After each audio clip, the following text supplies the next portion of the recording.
It is time for This Week in the Lakeville Journal. And I know we have Cynthia Hothwinter there. Good morning, Cynthia. Good morning. And Janet, are you there? Yes, good morning. All right. We have managed to You did it. be successful. Well, I look at the front page of the Lakeville Journal. And it's interesting because you have a couple of great stories on COVID-19, one about the breakthroughs, one about the crackdown highlights on lax reporting by nursing homes. Then you go down, you have the obstetrics unit at the Sharon Hospital, then the discussions on the rally that's coming up. This is definitely a medical front page, even though you do have a picture of Halloween there. Well, we have 4 skeletons in there. So. But yeah, we think of ourselves primarily as a government-centered and culture-centered newspaper. And I would say lately, healthcare has really been, in the last year, healthcare has been one of our top topics. And so, very important on the COVID stories, Deborah Alexinas had started a story for us for last week on the new very high numbers of gear. And as we were discussing it, it just seemed to all of us, the numbers seem inconsistently super high at some places and inconsistently zero at other places. So we held the story for a week, and Deb did some additional looking. And as she had been calling the State Department of Public Health, she had kind of said, it's just funny that the numbers are so high at a couple of places. And as she was phoning around, a couple of people said, yeah, I think that maybe people aren't really fully reporting. So she looked into that, and as we were getting ready with this issue, the state actually issued a report on the numbers of people who've been vaccinated and saying people are not correctly reporting. And then we have additional reporting from her on a topic that's also maybe more important to us, which is the nursing homes seem to be reporting in a slightly different way.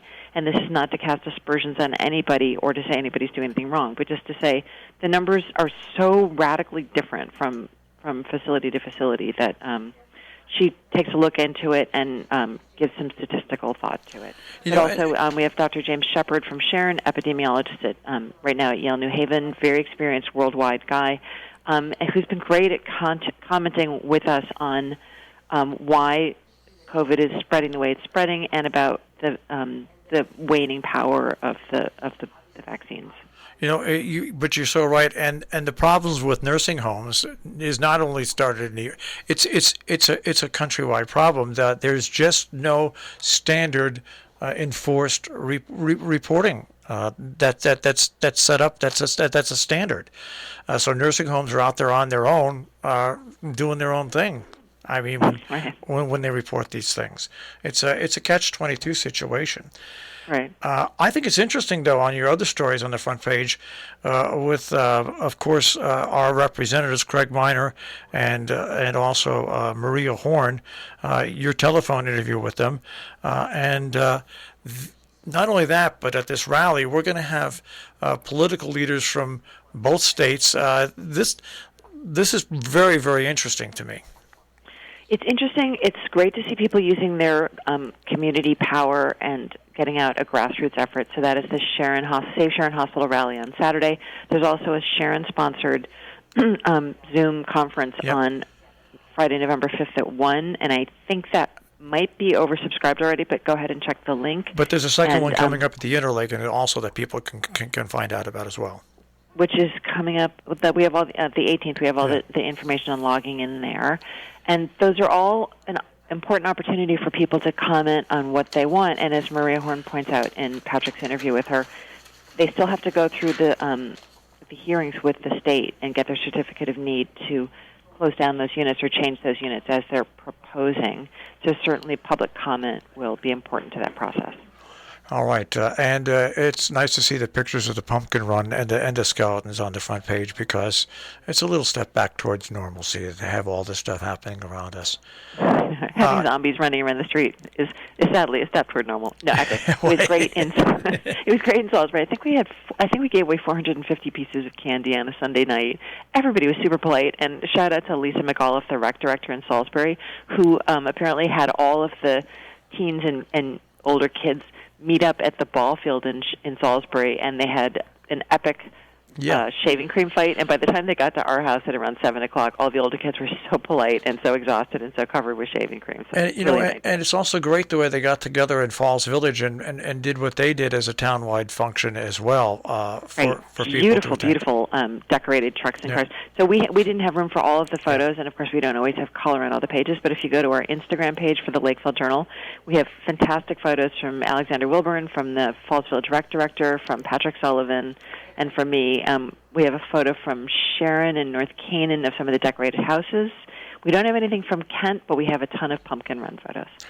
All right. As we go to the inside page, for people, we're talking about pandemics and we're talking about health issues, but remember that Veterans Day is coming up, and you've got a nice story that recounts and shows what's going on for people to participate on Veterans Day. And of course, most of the schools will have some kind of a ceremony on the day that they're open. They'll be closed, of course, on Veterans Day. But the couch pipa, is it pipa or pipa? I call it pipa, and I always have, and you know what? I just can't stop myself, so that's why I call then that's two of us. So it's couch pipa and North Canaan. Normally they do the ceremony at the Doughboy. This year, because there's being road construction done in that whole area, it will be actually at the Legion Hall on Route 7. And Kent, of course, will be doing something led by Brett Kallstrom, and Salisbury will have its traditional ceremony by Town Hall.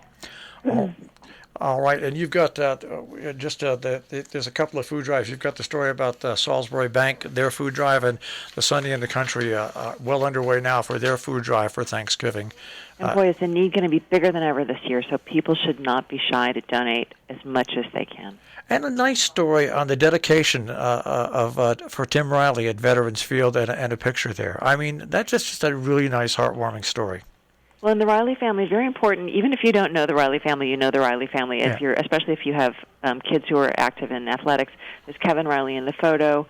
Tim Riley, I don't think I ever met him, but really active participant in sports in the area, and had passed away. And a lot of donations were sent to the Rec Commission in Sharon, and they've dedicated some benches to him over at Veterans Field, which is really turning into a super luxurious, wonderful spot for families. It's always been a great spot, but the improvements over the past 10 years are amazing, and it's I would call it one of the best rec areas that we have anywhere within a 50-mile radius around here. I want to go on to the next couple of stories, and that is the affordable housing views at the Cornwall Forum, and then the concerns about the Sharon Land Trust plans on River Road. So the affordable housing, there actually has been a subsequent meeting to this, and Leela's covering them in great detail, which is fantastic. This is a very important issue for all of our towns. And as the state is requiring all towns to have an affordable housing plan, Cornwall's got everybody involved. This is one first meeting. We'll have the second part of this in our issue of November 11th. And then over on River Road, again, this whole issue of people coming up to the area, parking where they shouldn't be parking, having inadequate parking, having inadequate facilities for bathrooms, but also these are areas that are not really recreational areas and not designed for it. The roads are very small, and there's some talk about the Land Trust now preserving some land up at the top of Dawn Hill, and the neighbors are saying, I mean, this is one of the great ironies, is when a bunch of fairly open-minded, conservation-minded road residents say, we'd actually rather have you build 5 houses up there than have you have an addition of more cars coming for trails. It's a difficult face-off, and I would say Sharon Land Trust could be a little bit more transparent on the process, and they're all working that out together. All right. I mean, I want to move on to your editorial page for just for a few moments, Janet. Responsibility for the environment starts at home. That's right. We're hearing a lot about worldwide what needs to be done for global warming, and COP26 is going on in Glasgow right now until November 12th. So it can feel overwhelming to try to think of what can be done, but we have issues that can be addressed right here in our northwest corner in the region, and need to think about that carefully, especially with the facility outside Hartford, Mirror, closing down in 2022. We need to find responsible and environmentally aware ways of disposing of our trash. So it all becomes local. And what's great about that? Not only do you help the environment, but you're going to help your budget because it's going to be very expensive. The changeover that's going to happen to remove the trash from our stations to where it has to go. So it's a two-pronged thing. Don't only look at it as saving the environment. You're going to be saving a lot of money because it's going to be unless we do that, it's going to be very, very expensive. Right, and the towns are trying to look at ways to address that. But, if we can actually reduce how much waste we need to dispose of, that will save us money. Now, lots of letters to the editor from Sharon Hospital, to a letter on partisan politics, and this. I think the Sharon Hospital story has gotten a lot bigger, I think, than the heads at New Vance figured it would. I really do. I wonder if they knew. You'd think they would have had an inkling because this happened before, but we're glad to have all the letters we have about the services at Sharon Hospital that community members really want to keep here. And, the hospital should be glad to hear all these positive comments about their maternity unit because, it's not always easy to find people who are so very happy with the services they get at hospitals. So this is, in a way, a great compliment. But we'll see how they deal with that, and we're glad to have the letters we have from so many young families in the area who have used the hospital for their birthing suites and have been thrilled with how it went. You've got a very interesting letter retelling a tale from Kathy Marlowe, which is really an impressive letter. Isn't it? You just never know what Kathy's going to come up with, and she starts with a quote and ends with a quote, and it's very well expressed. So do read this letter and read it carefully, and she'd love to hear from you if you find it interesting. Now, Jonathan Grasowskis has a contribution talking about the music cellar and the support it's gotten, and it's once again, this is just a great, good feeling story. Isn't it? I think we can all use seeing something like this happening. Jonathan Grasowskis, Johnny G, as he's known too as a musician, grew up in Falls Village, actually was in my daughter's class at Hoosey and shared a birthday with her, and just a wonderful young man, and stuck around the area unlike so many others, and has taught music and played music and is just able to create a community of musicians and students of music. And it's just fantastic that through a GoFundMe campaign, he was able to raise enough money to have his own building in Millerton, the music cellar. So go in and visit him there. Congratulate him. He writes about his gratitude and how it went and what he brings to the community, what he hopes to bring to the community. It's just so important to have people. I know myself. I got into broadcasting. I always wanted to come back. And I was able to come back and live in the area that I was raised in. And we need the ability to have that, to have young people maybe go away for a year or two, or maybe just stay here and do what they need to do, because we need that vitality and that forward thinking in our communities. Yeah, it just changes the whole fabric of our communities to have something like this. So, we're thrilled and proud that he was able to do this. And, I'd like to also say that the election results are. I was just going to say that that's the 600-pound gorilla. Your election results are available. They are up online at www.tricornernews.com right now, and by all means, take a look. It was a relatively quiet season on the Connecticut side, not so on the New York side. All the results from both states are up, and go and take a look. There were actually, on the New York side, there's Armenia, what happened, which was an amazing thing. But also, it was a very contested contest in Kent. There was contested contest in Cornwall as well.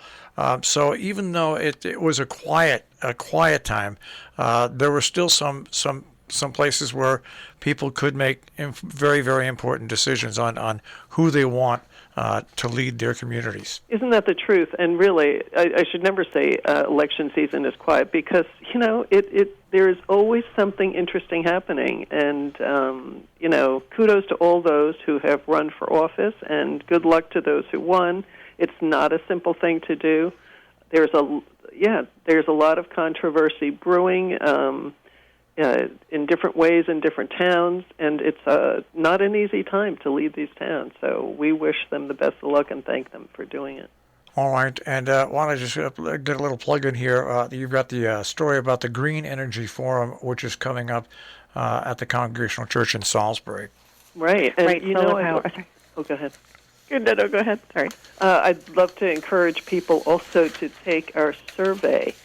We have the Lakeville Journal and Millerton News surveys, asking people what they like to see in the newspapers. We did this in 2019, and we're doing it again now. And, it helped define the way we cover news and what we see as important to our readers, and that's what we want to know. So by all means, do it. You can clip it out of the paper, or you can go to tricornernews.com and fill it out there.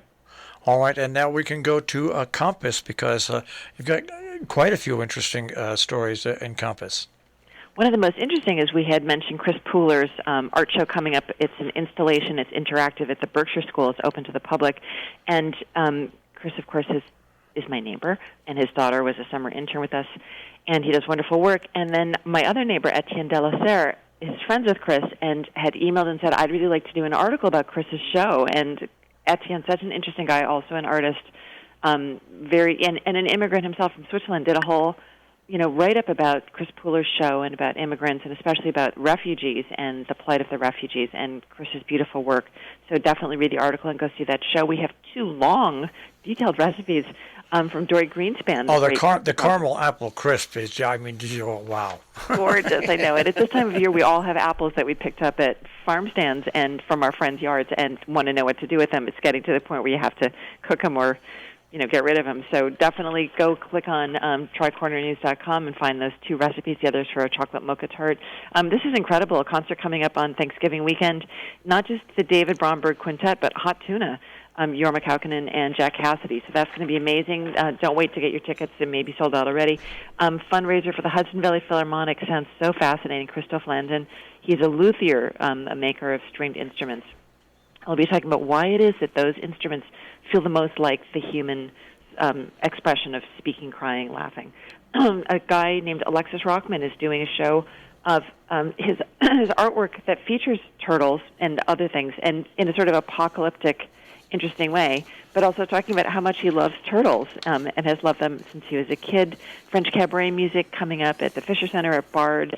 It's interesting because it's such a kind of posh modern place, and we love French cabaret music, so old-fashioned.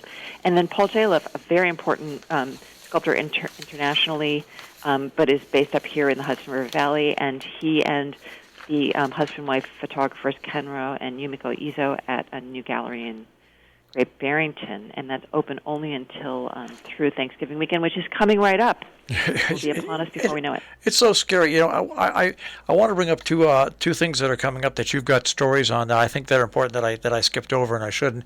And this is help for people. First of all, the help for seniors on how to manage bills and more, which is coming up on November 11th at Noble Horizons, and then Understanding Medicare Options, November 9th and 16th.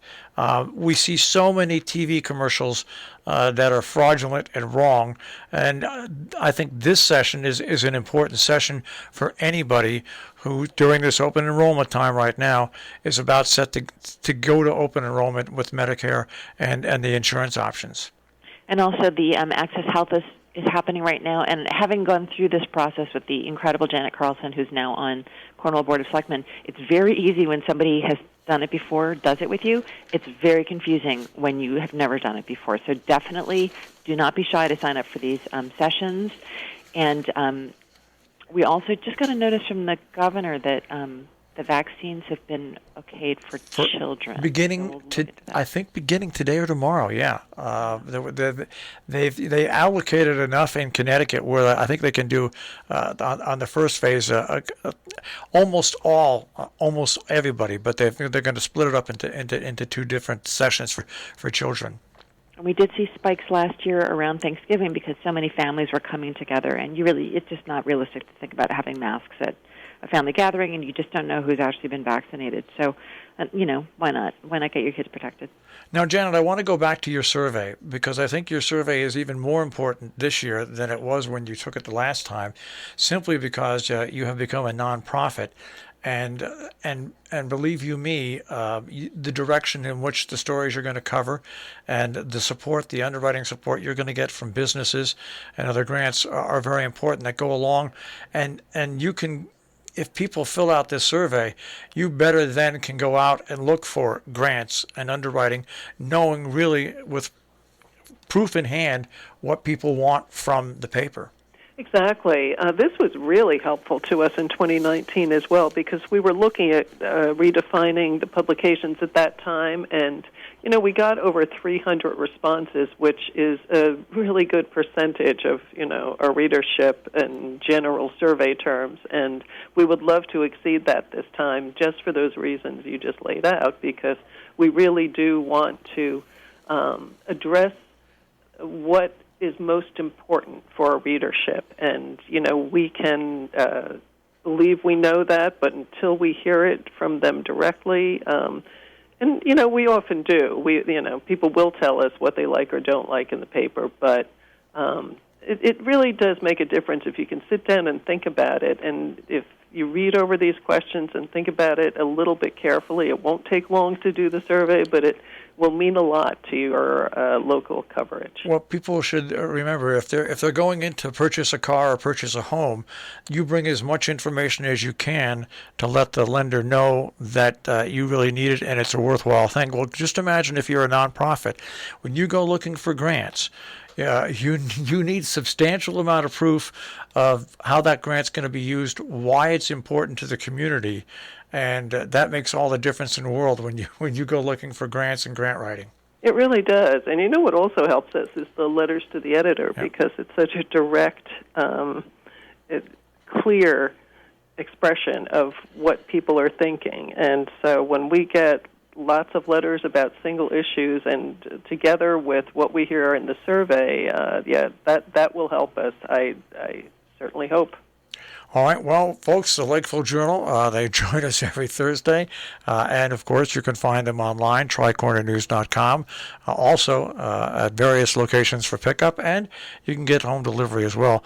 Thanks, guys, and we'll speak to you next week. Thank you. Thank you. That is This Week in the Lakeville Journal. You once again can find them at tricornernews.com.